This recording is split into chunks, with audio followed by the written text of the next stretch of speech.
নূর চেহারা মায়াতে ভরা রোশনি ছলকায় নূরের ফোয়ারা দেখি তো যারা সারা একই অপরূপ রূপের নজারা নূর চেহারা মায়াতে ভরা রোশনি ছলকায় নূরের ফোয়ারা দেখি তো যারা হয়ে দিশাহারা একই অপরূপ রূপের নজারা ঠোঁটের মাঝে আছে জাদু মধুতে ভরা ঠোঁটের মাঝে আছে জাদু মধুতে ভরা একটিবার দেখলে চাই মন দেখতে দুবারা নূর চেহারা মায়াতে ভরা রোশনি ছলকায় নূরের ফোয়ারা দেখি তো যারা হয়ে দিশাহারা একই অপরূপ রূপের নজারা ঠোঁটের মাঝে আছে জাদু মধুতে ভরা ঠোঁটের মাঝে আছে জাদু মধুতে ভরা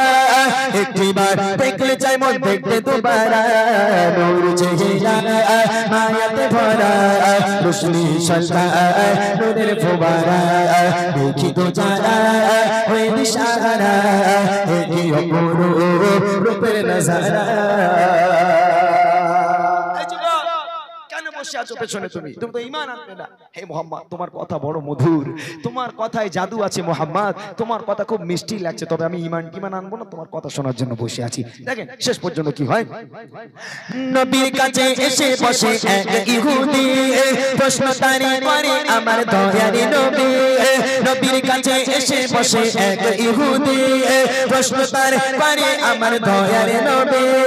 কেন এসেছো বলো আমার দরবারে, কেন এসেছো বলো আমার দরবারে, তাকিয়াছো কেন আমার মায়ের নজরে। আনবে কি ঈমান পড়বে কলেমা, আনবে কি ঈমান পড়বে কলেমা। যুবক বলে ঈমান আনবো না, আনবে কি ঈমান পড়বে কলেমা। যুবক বলে ঈমান আনবো না।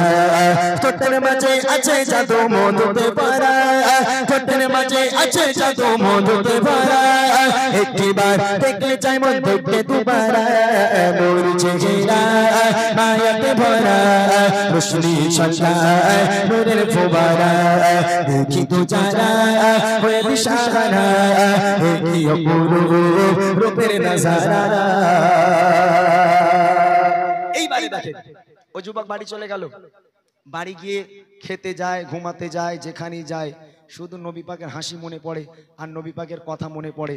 এই নবীর মুখ ছাড়া কথা ছাড়া পৃথিবীর আর কোনো কথা কোনো জিনিস ওই যুবকের ব্রেনটে আর আসে না, পাগল হয়ে যাচ্ছে, যেখানে যায় শুধু মুহাম্মাদের কথা মনে পড়ে। পরের দিন আবার গেল, দেখছে আমার নবী পাক বায়ান দিচ্ছেন, জলসা করছেন সাহাবায়ে কিরামদের নিয়ে, আবার ওই যুবক পিছনে গিয়ে বসে আছে। এই যুবক আজ কি ব্যাপার, ঈমান আনবে না বলেছে, আবার কেন এসেছো? বলে হে মুহাম্মদ একটা বিপদে পড়েছি। কি বিপদ?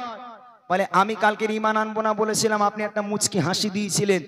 হে মুহাম্মদ কি বলবো, বাড়িতে যাই, খেতে যাই, ঘুমাতে যাই, শুধু আপনার মুখ মনে পড়ে, আপনার হাসি মনে পড়ে। আমি খুব পেরেশানিতে পড়ে গেছি, আমি একদম একা একা থাকতে পারছি না, তাহলে এখন উপায়? যুবক বলছে ইয়া রাসূলুল্লাহ আমি কলমা পড়বো। জোরে বলুন সুবহানাল্লাহ। আমি কলমা পড়বো। আমার নবী বলে আলহামদুলিল্লাহ, এসো বাবা কলমা পড়ো, আমার হাতে হাত দিয়ে মুসলমান হও। নবীর হাতে হাত দিয়ে মুসলমান হয়ে গেল। বলে ইয়া রাসূলুল্লাহ একটা শর্ত আছে, তাহলে কলমা পড়বো। আল্লাহ রাসূল বলছে কলমা পড়ার জন্য শর্ত লাগে? বলে আমার একটা আছে, মানতে হবে। কি শর্ত? বলো দেখি তোমার কি শর্ত? বলে হে মুহাম্মদ তোমার হাতে হাত দিয়ে কলমা পড়বো, মুসলমান হবো, তবে আমি নামাজ পড়বো না। তোমার হাতে হাত দিয়ে কলমা পড়বো, মুসলমান হবো, তবে আমি নামাজ পড়বো না। যুবকদের বলতেন যারা নামাজ পড়ে না। আমার নবী মুচকি হাসি দিয়ে বললো ঠিক আছে বাবা, তোমার নামাজ মাপ। ভালো করে বুঝবেন, তোমার নামাজ মাপ, তোমাকে নামাজ পড়ার দরকার নেই, তুমি কলমা পড়েছো, ঈমান এনেছো, এটাই যথেষ্ট, নামাজ পড়ার দরকার নেই, চলে যাও। এইবার দেখেন কি হয়। বলে আবার যুবক এসে নবীর কাছে, আপনার চেহারাটা আমার হৃদয়ে ভাসে। বলে আবার যুবক এসে নবীর কাছে, আপনার চেহারাটা আমার হৃদয়ে ভাসে। যেদিকে তাকাই শুধু আপনারই ওই ছবি, যেদিকে তাকাই শুধু আপনারই ওই ছবি। আপনি ছাড়া যেন মনে হয় আদার ছবি। আনিব ঈমান পড়ব কলেমা, আনিব ঈমান পড়ব কলেমা, তবে আমি নামাজ পড়বো না। আনিব ঈমান পড়ব কলেমা, তবে আমি নামাজ পড়বো না। ঠোঁটের মাঝে আছে জাদু মধুতে ভরা, ঠোঁটের মাঝে আছে জাদু মধুতে ভরা একবার দেখতে চাই মন দেখতে দুবারা নূর চেহারা আয়াতে ভরা রোশনি ছলকা নূরের চেহারা দেখি তো যারা হয়ে দিশাহারা কি অপরূপ রূপের নজারা বাড়ি চলে গেল মসজিদুন নববীর সামনে গিয়ে ছেলেটা বসে আছে ওয়াদা করেছে নামাজ পড়বো না ওই ছেলেটা বসে আছে চুপচাপ মুসলমান হয়ে গেল ইমানদার হয়ে গেল দেখছে সামনে দিয়ে সব সাহাবারা সব মসজিদুন নববী শরীফে চলে যাচ্ছে একে একে একে একে ও সামনে দিয়ে যাচ্ছে আর ও খালি তাকিয়ে তাকিয়ে দেখছে এলাকা পুরো ফাঁকা এলাকায় কেউ নেই সব চলে গেল মসজিদুন নববী শরীফে নামাজ পড়ার জন্য এলাকাতে শুধু বসে আছে ও একা আপনারা বলেন এই গ্রামের সব মানুষ কোন একটা পীরের দরবারে চলে গেল পুরো গ্রাম ফাঁকা একটা যুবক সে একা একা গ্রামে রয়েছে ভালো লাগবে ভালো লাগবে না তা দেখছি এলাকা পুরো ফাঁকা কেউ নেই সব মসজিদে ঢুকে গেছে ওর যেন বোরিং লাগছে ওর আর ভালো লাগছে না পরের দিন আবার নবীর কাছে গেল এই যুবক আবার কেন এসেছো বলে হে মোহাম্মদ বিপদে পড়েছি ইয়া রাসূলুল্লাহ ইয়া হাবিবাল্লাহ বিপদে পড়ে গেছি আবার কি বিপদ বলে আমি ওয়াদা করেছিলাম কলমা পড়বো কিন্তু নামাজ পড়বো না কিন্তু আমি তো একা একা বসে থাকি সব মসজিদে চলে যাই আমার একা একা ভালো লাগে না তা কাল থেকে আমি নামাজ পড়বো আমার নবী বলছে আলহামদুলিল্লাহ খুব ভালো কথা সাহাবাদের সঙ্গে নামাজ পড়তে যাবে বলে ইয়া রাসূলুল্লাহ একটা শর্ত আছে বলে আবার শর্ত বলে কি শর্ত বলে আমি নামাজ পড়বো কিন্তু ওযু করব না ওযু করতে আমার ভালো লাগে না নামাজ আমি পড়বো বটে তবে আমি ওযু করব না আমার নবী মুচকি হাসি দিয়ে বলে এই যুবক তোমার ওযু করা লাগবে না বিনা ওযুতে নামাজ পড়বে আমার আল্লাহ কবুল করবে আমার নবী কি জোর করে যাই ওযু না করলে বেরো বেরো নামাজ পড়তে হবে না বেরো এরকম বলেছে আমার নবী মুচকি হাসি দিল যাও বাবা সাহাবাদের সঙ্গে বিনা ওযুতে তুমি নামাজ পড়বে আল্লাহ পাক কবুল করবে এইবার দেখেন কি হয় পুনরায় এসে আবার বলে ওই যুবক একা একা লাগে যখন নামাজে যায় সাত পুনরায় এসে আবার বলে ওই যুবক একা একা লাগে যখন নামাজে যায় সাত যাবো আমি পড়তে নামাজ সবারই সাথে যাবো আমি পড়তে নামাজ সবারই সাথে তবে আমার ছোট্ট একটা শর্ত আছে পড়িব নামাজ ওযু করব না পড়িব নামাজ ওযু করব না ওযু করতে ভালো লাগে না পড়িব নামাজ ওযু করব না ওযু করতে ভালো লাগে না ঠোঁটের মাঝে আছে জাদু মধুতে ভরা ঠোঁটের মাঝে আছে জাদু মধুতে ভরা একবার দেখতে চাই মন দেখতে দুবারা নূর চেহারা আয়াতে ভরা রোশনি ছলকা নূরের ফোয়ারা দেখি তো যারা হয়ে দিশাহারা কি অপরূপ রূপের নজারা ওযু করলো না যুবক যাচ্ছে মসজিদে নববী শরীফে নামাজের উদ্দেশ্যে সাহাবারা সব ঢুকে গেল এবারও সবার লাস্টে যাচ্ছে ওযু করবে না বলেছে এখন সব সাহাবারা চলে গেল আর ওই যুবক আস্তে আস্তে আস্তে আস্তে ঢুকছে যে মসজিদে নববী শরীফের গেটে পা দিয়েছে দেখছে পাশে ওযুখানা হযরতে আলী মানে নবীজির জামাই হযরতে আলী ওযু করছে তো দাঁড়িয়ে দাঁড়িয়ে দেখছে আলী ওযু করাটা দেখছে দেখছে যুবক যে হযরতে আলী ওযু করছে তাই ওযু করার সময় হাত হচ্ছে কাঁধ পর্যন্ত ওযু করার সময় হাত কোন পর্যন্ত ধুতে হয় কুনি পর্যন্ত কিন্তু হযরত আলী কাঁধ পর্যন্ত ধুচ্ছে এখন একটু মনে খটকা লাগলো ও যুবক মসজিদে না ঢুকে ওযুখানায় গেল ও ভাই আলী আমি নাই নতুন ঈমান এনেছি ভাই তুমি তো অনেকদিন পূর্বে তা তুমি কি রাসূলের মুখে শোনোনি যে ওযু করার সময় হাত কুনি পর্যন্ত ধুতে হয় তুমি কাঁধ পর্যন্ত ধুচ্ছ কেন তখন হযরত আলী হাসতে হাসতে বলছে বলে ভাই রাসূলের মুখে শুনেছো হাত কুনি পর্যন্ত ধুতে হয় এটা শুনেছো আর রাসূলের মুখে কি তুমি এটা শুনোনি শরীরে যেখানে যেখানে ওযুর পানি লাগবে সেখানে সেখানে জাহান্নামের আগুন লাগবে না জোরে হবে না সুবহানাল্লাহ তা আমি শুধু এই পর্যন্ত ধুয়ে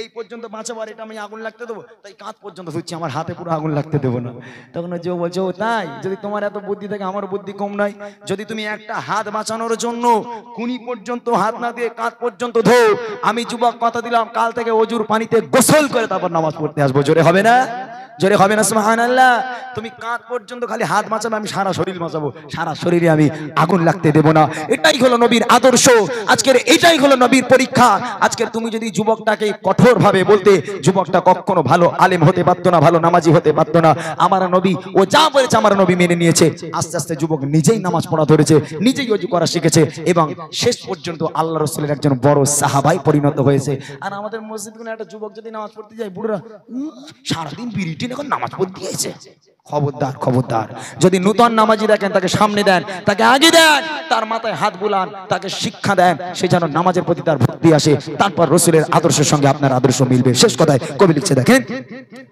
এবার এসে যুবক প্রিয় নবীকে বলে তো চলবে না নাকি ওযু করিলে। এবার এসে যুবক প্রিয় নবীকে বলে তো চলবে না নাকি ওযু করিলে। তাহলে ওযু না করে গোসল করিব, তাহলে ওযু না করে গোসল করিব, কেন নজরের আগুন গায়ে লাগাবো।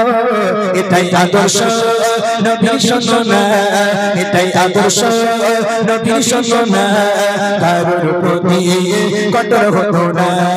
এটাই আদর্শ নবীর শোনা, কারোর প্রতি কঠোর হতো না।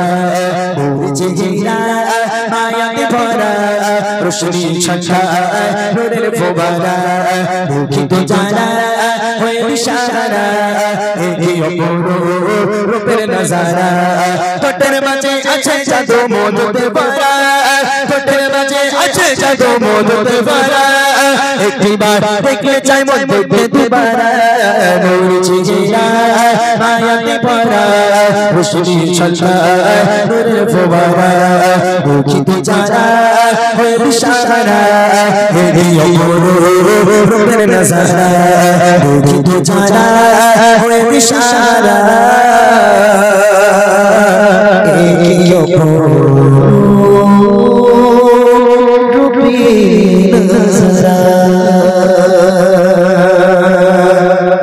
ওটা করবেন না কেউ। এবার আমাদের হোজাইফা ভাই